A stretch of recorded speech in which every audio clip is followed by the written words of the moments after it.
Fala galera, iniciando aqui, a gente vai voltar no que a gente tinha trabalhado anteriormente, que é trabalhar com classes e IDs, ou IDs, né? Primeiro, eu vou manter do jeito que está aqui, tá? E vamos voltar lá, eu vou apagar essa parte aqui de... Vamos deixar aqui para a gente ver modificando, né? Mas vamos lá, o que é uma classe e o que é um ID? Uma classe, a diferença de um para o outro basicamente é o seguinte, um ID é uma propriedade única. A gente não vai colocar ID em vários elementos. Um ID corresponde a uma propriedade única, a um elemento único. É para isso que serve o ID. E a class serve para a gente selecionar vários elementos e agrupá-los. De forma resumida, é isso. Mas vamos ver aqui na prática como aplicar e como que isso funciona. Como é que eu faço para declarar uma class ou um ID? Eu vou vir no elemento que eu quero, e aqui no momento que a gente está abrindo ele, ou que a gente está declarando ele, a gente vai digitar class. Dá um igual e abre e fecha aspas. Eu nem preciso fazer isso, o próprio VS Code já faz para mim. Ó. Class, dou enter e ele já faz isso. E dentro das aspas a gente vai colocar o nome que a gente quer dar para essa class. Eu vou colocar menu, certo?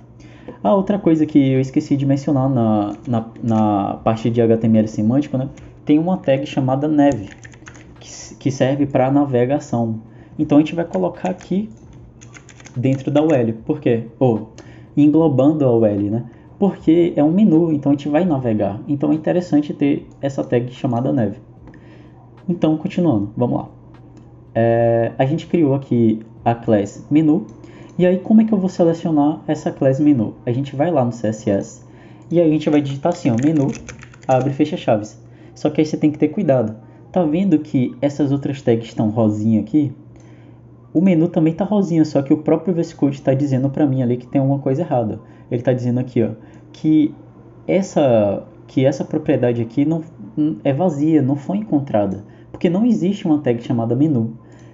Para a gente selecionar a class menu, a gente tem que botar um ponto e o nome da class, certo?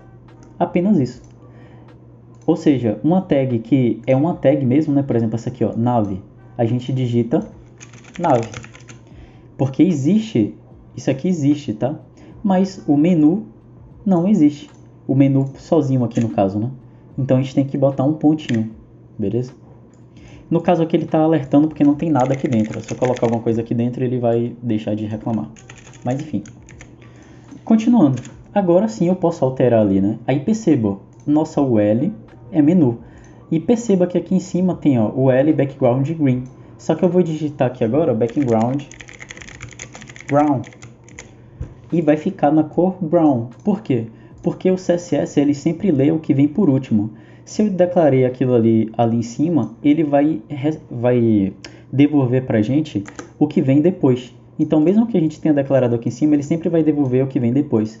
Se eu quisesse que fosse esse green aqui, a gente poderia botar do lado dele esse nome aqui, ó, uma exclamação, e digitar important. Que aí ele vai falar assim, ó, eu quero que isso daqui seja prioridade, tá? Mas a gente não vai fazer isso, tá? A gente apaga isso daqui. E vamos voltar para como é que estava. Mas isso aqui só foi um exemplo, tá? Para vocês verem que a gente pode modificar tanto diretamente na UL quanto na class. Vamos apagar essa parte da UL aqui agora, que a gente vai mexer diretamente na class agora. E aí, perceba, deixa eu mudar a cor aqui para green novamente, né? Que o nosso A ali está red. Mas digamos que eu queira que só o A que está dentro do nosso menu fosse red. Como é que a gente faz isso? Uma forma de fazer é o seguinte, eu poderia botar uma class aqui dentro do A, dessa forma, e aí eu vou botar aqui, ó, link, um exemplo, link, e vou botar para os três ali, ó, desse jeito. E aí eu vou digitar aqui, ó, ponto link, né, ponto porque é uma class, e aqui eu boto o color red.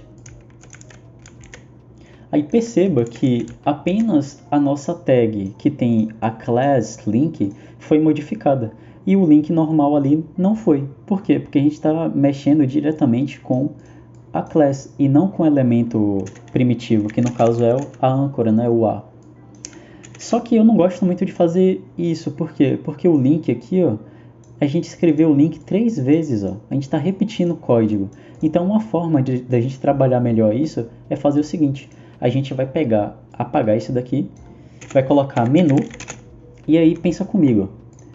Dentro de menu, a gente tem LI, e dentro de LI, a gente tem o A. Então é só pensar assim, ó. Dentro de menu, a gente tem LI, e dentro de LI, a gente tem o A. Pronto. Dessa forma, a gente vai conseguir acessar o A diretamente. E aí aqui sim eu coloco color head. E aí apenas o link está sendo modificado com a nossa class.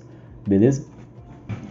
Então, a única diferença disso para o ID é o que eu tinha falado antes. Geralmente a class é para englobar mais elementos. E o ID serve para a gente colocar em um elemento único. Mas como é que eu faria um ID? A gente colocaria aqui, ó, ID e o nome do ID. Aí, por exemplo, eu vou botar aqui teste. E aí, para eu selecionar o ID, a gente seleciona com o hashtag e coloca o nome do nosso ID, né? Que no caso é teste. Aí eu vou mudar aqui e vou botar, vamos botar font size 64 pixels. E aí, o nosso tamanho de fonte foi aumentado, certo?